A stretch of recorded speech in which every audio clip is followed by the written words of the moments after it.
Nangu, and we're here at Woodford Square, Port of Spain for the 2016 Job Expo. Let's check it out.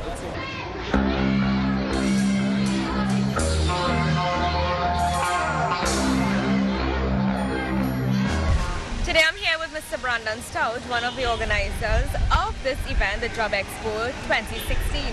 Hi Brandon, nice to meet you. Nice to meet you as well. I'm really liking what I'm seeing in terms of having all the companies come together, a lot of corporate organizations, I must say, to show what they're offering in terms of employment for our young people out there. So tell me a bit more on how the day has been and some of the companies that have really been engaged with your organization. Alright, well today we have quite a few. We have the Metal Industries Company, MIC, we have KFC and Subway, we have MRL, we have a few here today, you know, G4S Security. There are a few companies here with us today. We had some more listed, but I'm not certain if they'll be coming in this afternoon or tomorrow, please God, but we have a few on the list. Great, and what's the name of this organization that really put all this together? Proprietors TNT. Yes, and what's your objective? What do you intend to achieve at the end of this two-day exposition? Well, to give young people and basically people within the working age limit the opportunity to work in whichever field or take any course that they desire, which we will have being showcased here and offered here today and tomorrow as well. That's great, and as I can see, the turnout has been exceptionally well. Very well, very well. And I must commend you on this event though. Thank you. You know, making an avenue for young people to see that jobs are available and, you know, they are not stuck after definitely they studying. are available. Yes. But thank you so much for your time, Not and I wish problem. you all the best for the rest of the day. Thank you, and for same tomorrow to you. as well. No problem. Thank you. Yeah, you can be the greatest, you can be the best, you can be the King Kong banging on your chest, you can beat the world. And today we're here with Mr. Percy Marks from the Management Resource Limited. Hi sir, nice to meet you. So tell me a bit about the Management Resource Limited and what you intend to achieve at the Job Expo. Right, the Management Resource Limited is what we call a recruitment company. We source jobs both internationally and locally. We also source jobs for all levels of personnel. We do tax, payroll management, different set of things that we do. We have the info right here. On the flyer, yes. On the flyer there, right? We do NIS, we do your payroll management for your company, everything that concerns the business. Right. So right? apart from recruitment, we are like what you said, the second help to you for your business. So apart from recruitment and finding jobs for persons, you also have your services as well. Yes, we have other services. We do payroll management. We do taxation. Right. We do we help you to manage your business. We put things in place so your business can run comfortably. So tell me how the day has been for you thus far. I'm seeing a very long line here for your company. Yes, it's reasonably exciting. This is actually my first expo in this area, and it seems as though that we have there are a lot of people who have been watching our web page. I guess that is why we have so many people out here. And we are at info www.mrltt.com. You can find us there. You can upload your resumes. You can upload any information. Go to our website. We also have a Facebook page. You can join our Facebook page, and anything that's going on in MRL, you'll be able to see right there. Well, I'd like to thank you so much for a moment of your time today. Thank you. And I wish you all the best. Thank you. In terms of helping our young people as well, I wish them all the best. Yes. Thank you. Thank you. Today we're here at Woodford Square, Port of Spain at the 2016 Job Expo. And with me is Mr. Mark Williams from MIC. Hi, good day sir. How are you? I'm fine. So tell me a little bit of what you're offering to our young adults and teenagers today.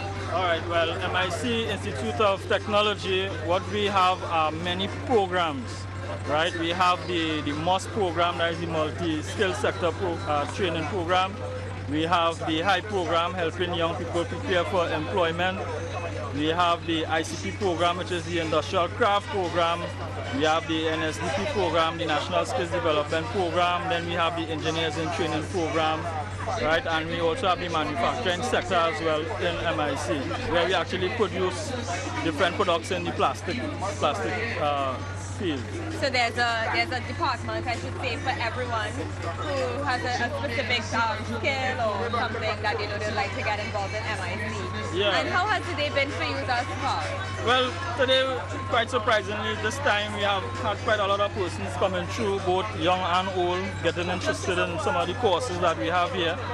All right, we have courses in the construction field, we have courses in the engineering field, persons who want to go out in the industry and work.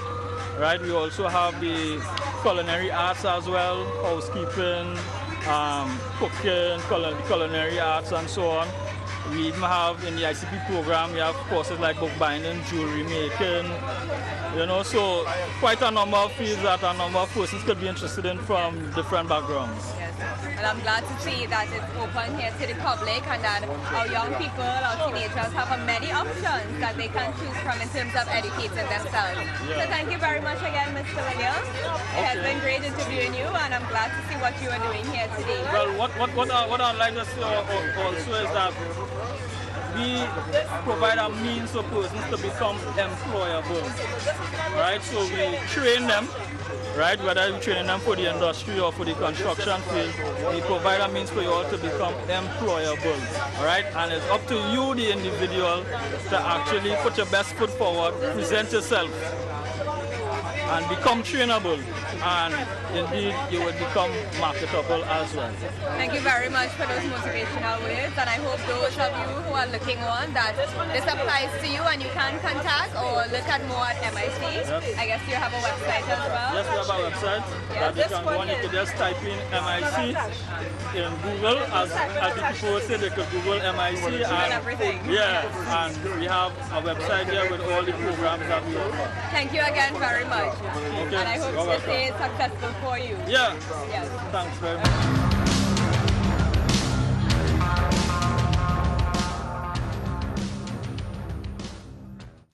Welcome back to Point of Focus, and I must commend Mr. Ricardo Barron and his team for the great work in terms of putting on the 2016 Job Expo. Wish you all the best for other events in the future. And today with me on set, we have Ms. Shanice Webb and Ms. Simone Phillip from the Trinidad Youth Council. Hi guys, thank you so much for joining me today in studio. Thank you for having us. Yes, it is a pleasure. You know, I've heard about your organization. I do not know to what degree the work that you have been doing throughout Trinidad and Tobago, but I would love to hear. And Shanice, from when we spoke earlier, you're the president of the organization. So tell me a bit about who the Trinidad Youth Council is. Okay, so basically the Trinidad Youth Council is a national youth-led organization. Our focus is on youth development, both at the grassroots level, but also on a national stage as well. Okay. How long has the establishment been developed? Or founded? We have been around since 2001. 2001, great. And Simone, you're the executive secretary. Yes. Such a big title, executive secretary. Small title, but big work. Big work, yes, I can imagine. So Simone, how long have you been affiliated with the organization? I've been affiliated since 2005. Yes. So I have been at the district level. I was the executive secretary at the district level, and also going on to the central executive as the treasurer, and then moving from the treasurer to the So you've been switched around sometime. in different capacities. Oh, that's great. So tell me a bit, Shanice, of some of the work that you've been doing in our nation. Okay, some of the work that we've been doing, we've done a lot of capacity building. We've done training on mediation and also monitoring and evaluation. That is a lot of the work that part of the work that we do. Also, we have a program that we're doing right now a project called Take a Seat, Take a Stand, where we go into different communities. Take a seat, take a stand. Take a seat, take a stand. Okay. So the premise of it is that we have a couch and the persons come and take a seat and they take a stand against an issue. Oh, right. Very interesting. Yeah. And have you done it throughout different communities already, or it's something that has now started? We've done it in several communities thus far. We're doing one tomorrow in the Sealots area, right? So we're looking forward to going out there and, you know, joining with the youths there to hear what they think are the issues affecting them. And also we have a second component of the coming one where after people have voiced their issues, we want to have some focus groups where persons can say what they think the solutions are to these problems or issues that they are faced with, and also how they themselves can play a role in the solution. And Simone, this program that you guys have initiated, can you tell me the feedback in terms of these young people that you invite to take a seat? You know, what are some of the stands you have coming out? What are some of the opinions and the voices that you've been hearing? Well, from the different age groups, because we also use the project as a database to make sure that we get all the information. So we have like ages between under 5, they want against bullying. So you see that's a big cry. So you're starting as young as under 5 years old? Under 5 years. So we had one person from the community of Shogunas itself here. We have been invited to an expo, and a 5-year-old said that she wants to stand against bullying. An older person said that they want to stand against domestic violence, teen pregnancy, and all these different issues that affect youth directly and indirectly. Yes. So they talk about those issues as well. And after you gather this information, what is the next step in addressing it?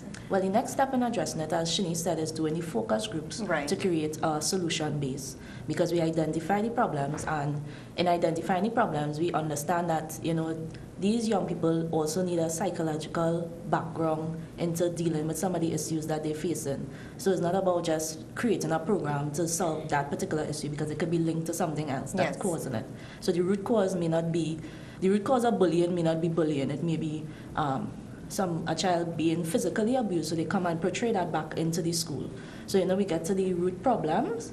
So from collecting all the data, we realize that in different areas, different youths are affected differently. So you can't just have one blanket project for the whole of Trinidad and expect things to change. So I guess depending on the community that you visit, it's tailored to suit it. Yes. And do you have a large group of persons that assist in these focus groups? Well, the focus groups haven't been established as yet. Okay. So we just do the basics. The basic take a stand where we're collecting the data from the young people. But from that, we could say that the focus groups will be very fruitful, because we did about 5 or 6 sessions of the take a stand already, and we have gotten positive, negative feedback, because they say they're voicing that they want to stand against these different issues. So we know that when we start the focus group, we will have all of them together, and we make sure that we have our registration, where we get all the contact information, and we keep in contact with them, so they know that, you know, upcoming events in terms of the focus group will be forthcoming. And Shanice, is this something that will be centralized, a centralized location for everyone, or is it something that will be held in each community? We tend to go to the community. Okay. So we would go to Montrose, or we'd go to Point Fortin and the different areas, because we understand that it's difficult, especially as young people, for persons to come out and say, come to Port of Spain or come to San Fernando, Shogunas. So we tend to go to the communities, to the grassroots level where persons are. We try to meet people where they are. Oh, that's great. So tell me a bit about the Trinidad Youth Council's vision. I mean, every organization has a vision, and they know what it is they want to accomplish throughout the years of existence. So what is the vision for the Trinidad Youth Council?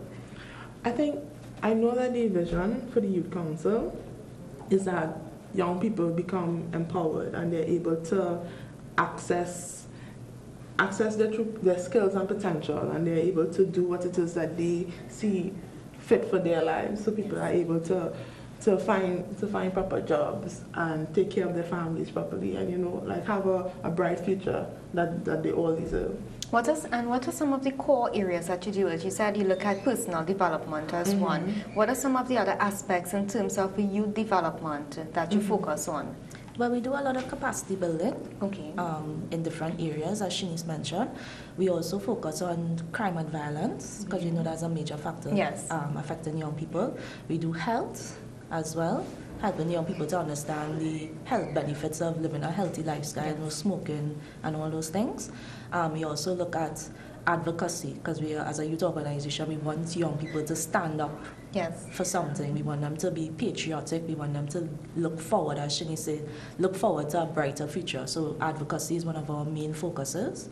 And environment, helping the environment, making sure that the environment is kept clean, making sure your personal environment, spirituality, and everything like that is tapped into.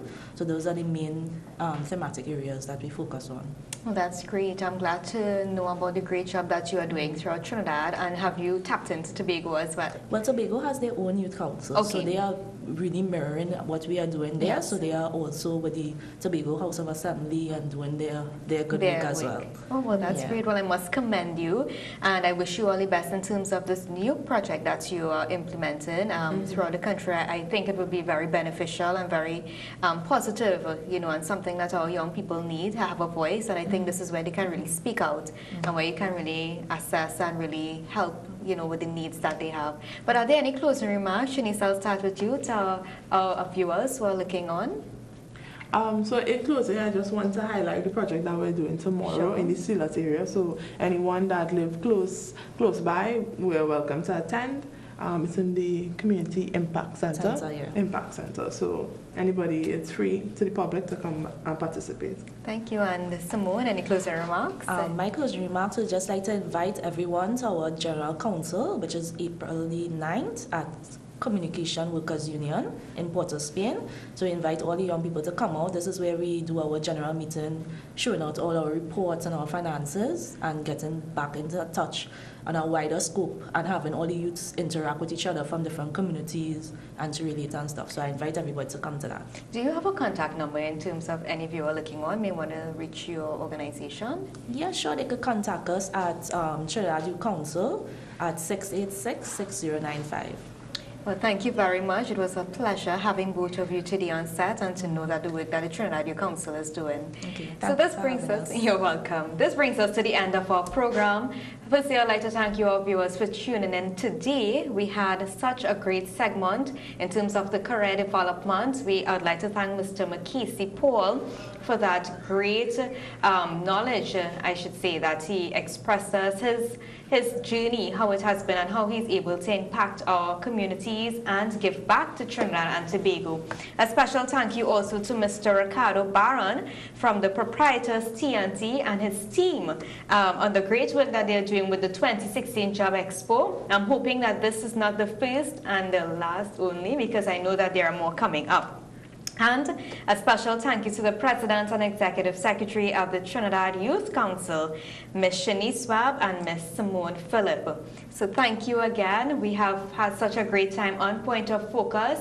To all our young people looking on, I'd like to encourage you to plan ahead and remember that there's a bright future ahead of you. I'm Sarah Nangu, and you've been watching Point of Focus, where we focus on the issues that matters to you.